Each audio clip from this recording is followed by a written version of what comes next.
Алармантна е состојбата со пожарот на градската депонија во Кочани.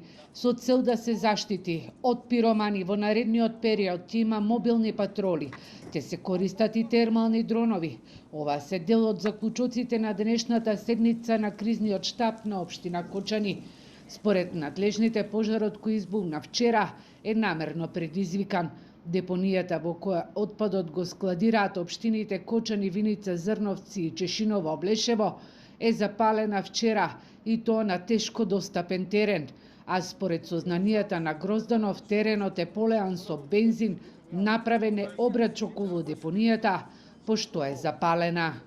Едноставно на некој најверојатно му смета како е средена и како не функционира и му треба најверојатно чат и отров со што би не тровил.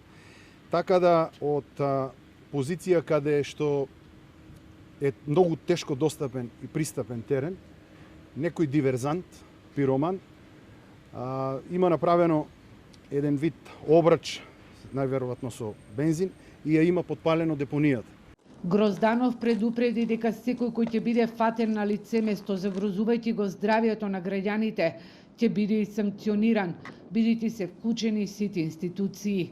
Во наредните денови на Кочанската депонија сметот нема да се депонира од соседна Виница, со цел да се спречи повторно разгорување на огнот. Камионите на Виничкото комунално претпријатие се веќе полни со отпад и во наредните 2 до 3 дена ќе има и рестрикции во собирањето на сметот.